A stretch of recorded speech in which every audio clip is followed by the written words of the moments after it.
Hello again, everyone. This is John Little for another Creator Labs Let's Play of 80 Days, and my time is already ticking. I forgot about that when I came in. Let me pause the game for just a second. It's been a little over a week and a half since I last recorded anything for this, but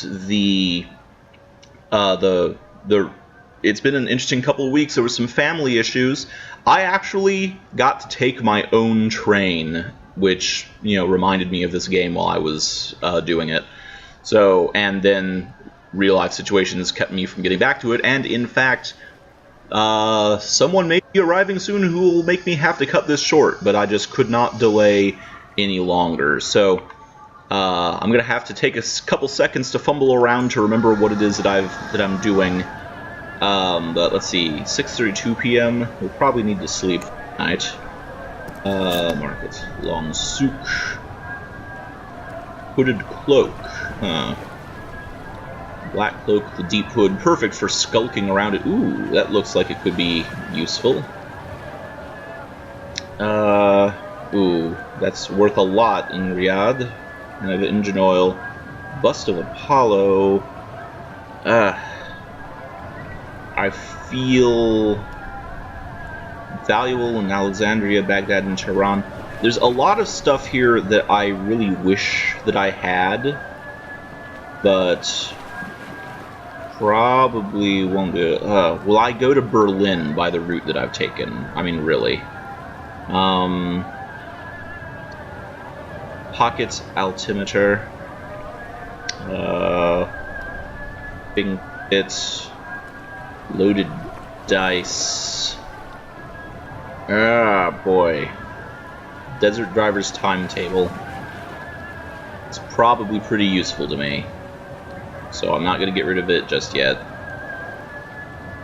Alexandria, Baghdad, and Tehran. Okay, as much as I want that and that, and railway whistle, what's that? I don't know if that would ever be useful, but as much as I want that or that, I don't think I should. Perfumed oils, what's this? Of interest to feminine and posh types. Ooh. Delicately fragranced oils from the Orient. How exotic. You never see the phrase, you never see things as being described as from the Occident. But technically, that's a thing that we could say, right? Okay, well, let's plan our routes. Okay, it's Cairo, and there.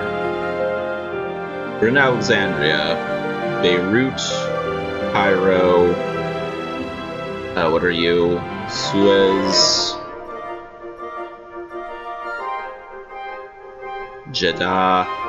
Are we trying to get there? What's that? Okay.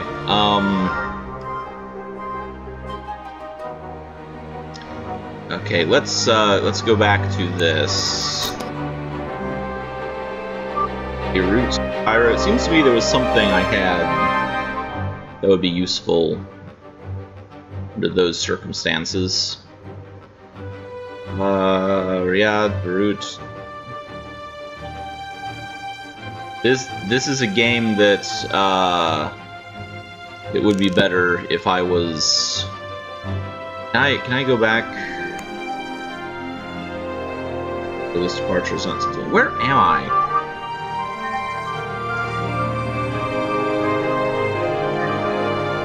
Where am I? I can't find myself. Overview.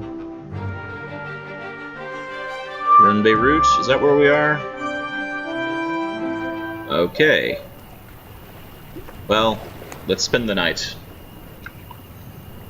Let's ease our feet here, sir. We found no true hotel, only a boarding house, oh no, of rooms in a central courtyard in which a fountain danced, and various people sat and talked in hushed tones. As I looked about, I found something suspect in every pair of eyes I met, so I retired quickly, wanted to avoid trouble. Naturally, I was curious. Well, of course. Naturally, I was curious. I introduced myself to a likely-looking pair. They had just arrived from Baghdad and were full of the glories of that city. Ooh, tell me more, I demanded. And so the woman, one Madame Azir, I hope I'm pronouncing that right, enthused about the generous hospitality and warm welcome expected from all Baghdadis. I shall look forward to it. A shame, as I think we shall miss the city together. I do not trust those who are too hospitable. Well, I say, I don't think my route will take me through Baghdad, will it? See that? I think if I click that top one there, part of me says that that might be a secret way to, like, be told to look for something should I get to Baghdad. Part of me thinks if I look at this, I'll be told, like, a secret way to get to Baghdad. And it's possible that neither one of them is anything. And then that, of course, well, I mean, what sort of adventurer doesn't trust people from time to time? The shame is I think we shall miss the city altogether. Don't seem surprised. There are not many other ways to go from here. The boat to Cairo or the airship to Hail. But it's a slow ride by camel into the deserts and Riyadh from there. Madame Azir and her male companion took their leave from the fountainside, insisting on recommending a spot in town where we might find a driver to Baghdad before going. I was left sitting beside the fountain, listening to the whispering water, until I retired. Okay, so they recommended a spot in town where we might find a driver to Baghdad. Okay. New routes discovered. Okay, that looks promising. That looks promising. No, we're departing. We're departing.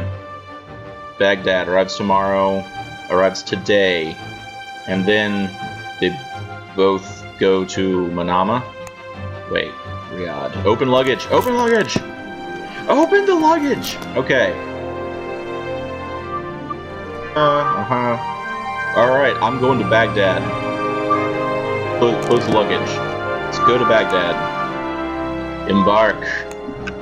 There's no generosity. The roof rack has space for 3 suitcases, which will suffice. And uncomfortable conditions, dusty roads, cruel desert. This would be worse en route, but the traveling cloak from our gentleman traveler set should see us to rights. Okay. Well, I apologize, Mr. Phineas Fogg, that it will be so, Found a driver willing to cross the desert in a car powered by an eclectic collection of sails, mirrors, glass tubes, and steam power. I refused to board until I knew how it worked. I did not... don't waste time, please.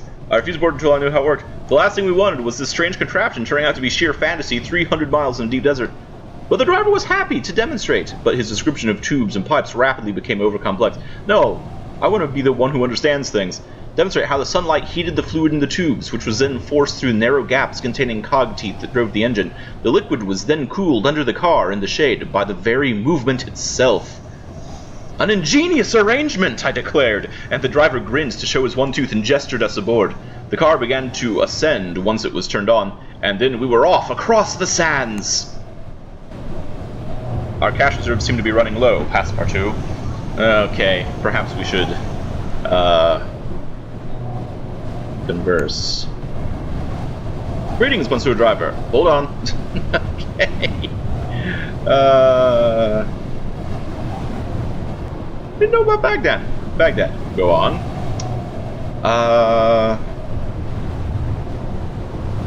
Is there a route from Baghdad to Hail? I really hope I'm pronouncing that right. Probably, but some buyers will pay well for woolen cloaks from Hail. That probably, but some buyers. That doesn't really seem to contradict anything. What about Suez? I wish I knew, but the quickest way to Suez from here is via Hail. Well, okay. You know, I don't know if I want to go to Hail. That looks a little out of our way. Within a few hours, we were in deep desert, the bobbing car dropping and rising above the loose and uneven yellow stone. In all directions, there was nothing to be seen but the misty heat haze rising from the sand. Where will we stop for the night? I asked, but the driver just waved one hand up ahead. Village, he cried, an idea I found extremely hard to credit. And yet, after several hours, the heat and the smell and the constant bubbling of the car grating on my nerves, I was overjoyed to see the outline of buildings rising up through the haze. Uh-oh.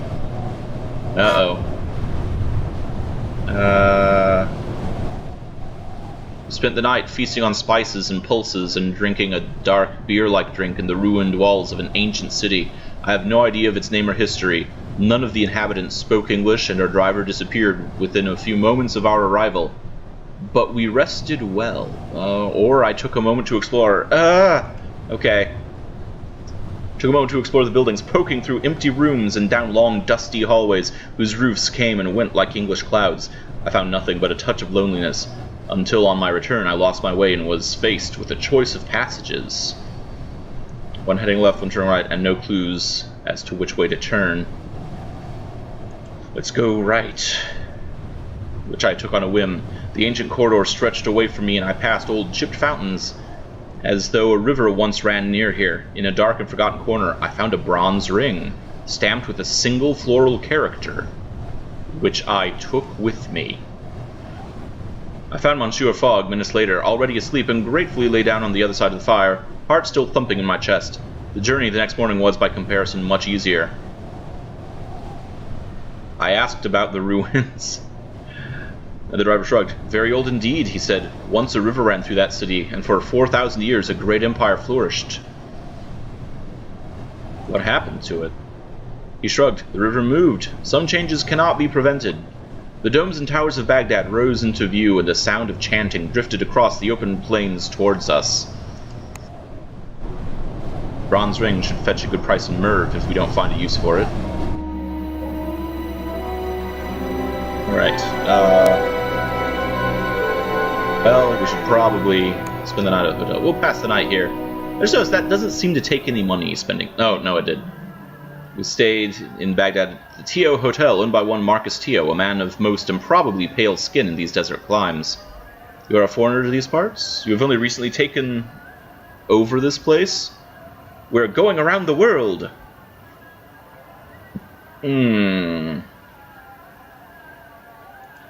I'll ask that.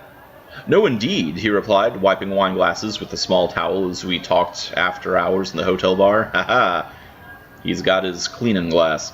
I have a little interest in travel myself. My fascinations are elsewhere. I enjoy experiments.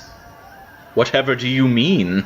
I asked, intrigued. I have a great fascination with things, he replied, gesturing with a hand around the bar at the cluttered shelves, the ornaments, the fine antiquities that covered every surface. And I recently acquired a most wonderful thing. And what thing is that? A balloon, he declared with a great joy. My son is taking it to Tehran in the next few days. Are you a fellow balloonist, dear sir? Perhaps you would enjoy the ride. Not as yet, I replied. I will mention it to my master. Tio nodded. Excellent. And here, something else. Another thing.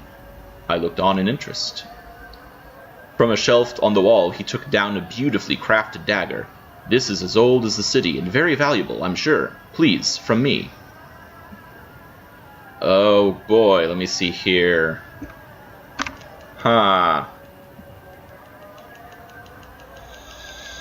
Okay, alright. I need to know how deep this game is going with cultural understandings. Although, you know, Passepartout probably doesn't have cultural understanding, so I'll accept the generous gift, because Passepartout would, I think. Oh, I'm not, he smiled. I've been told by my people I trust unreservedly that this thing brings bad luck, and I will be happy to be rid of it. Then I can no more afford ill luck than you. Why not throw it into the river then? I'm not superstitious. Why not throw it in the river then? The only way to lift the curse is to cede ownership to someone who is aware of it.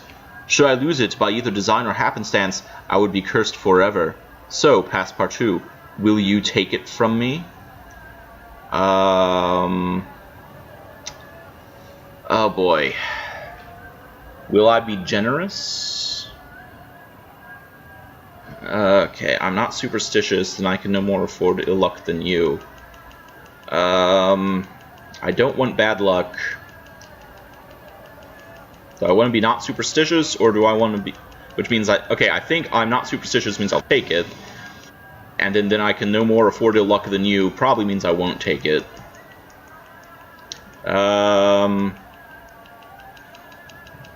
I hope I don't have to get rid of anything to take it. I am not superstitious, I told him, and slid the dagger into my belt. It was a very fine item indeed, a beautiful weight with a cool, bejeweled scabbard. A most honest man, Monsieur Tio, I thought as I bid him good night, if perhaps not the cleverest macaron in the patisserie. The cursed dagger should fetch a good price in Quetta if we don't find a use for it. Alright, Tehran. Go. Were we trying to get to Bombay for some reason? I wish there was like a quest tracker. Tehran arrives Thursday and arrives tomorrow.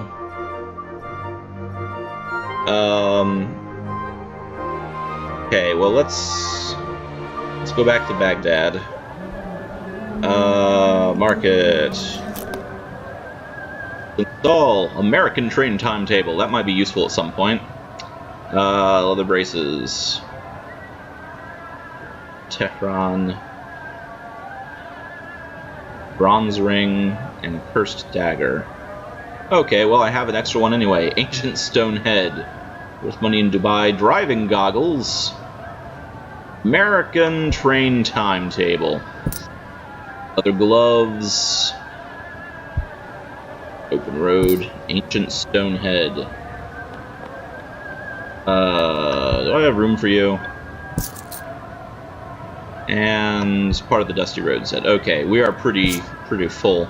Merv and Quetta. Alright. Discovered. San Francisco goes to Salt Lake City, goes beyond! We can go to Vegas, baby. Albuquerque. Can we take a left turn there? Alright. Well, we should probably depart. Passport to Bombay. Alright. Go. Embark. Cases, we have 4. Open luggage. Okay. Is there anything we need? Anything to get rid of?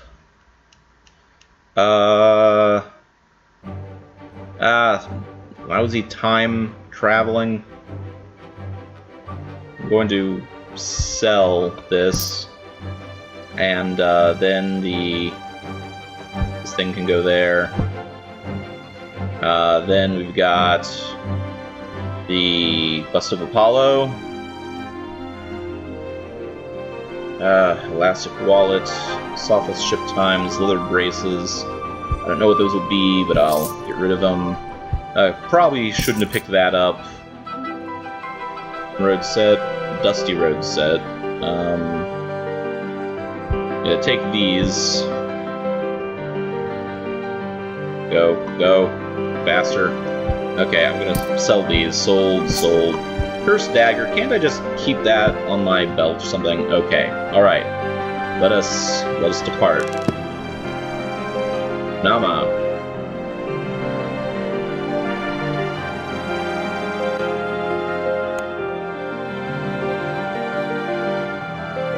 Okay, we're in Baghdad? Yes. Did we already lose our ways out of here?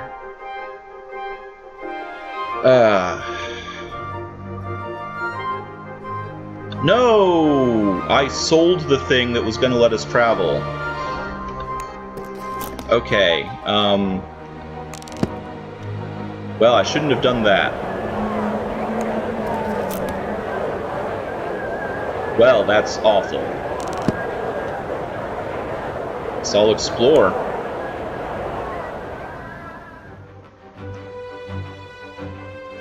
New routes discovered. Okay, good. Okay. The Ottoman Empire ruled Baghdad for the last 300 years, give or take a few decades of Iranian and Mamluk rule. It was a city in decline from its glory days and riven by plague, cholera, and famine. What am I doing here? Cholera, plague, famine. What am I doing here? I wondered aloud. Don't you know yourself? A voice inquired from behind me. I hurried without turning to look for the source of the remark. And so I met Monsieur Eli Ezra. Baghdadi by birth, Jewish by religion, and merchant by trade, as he put it.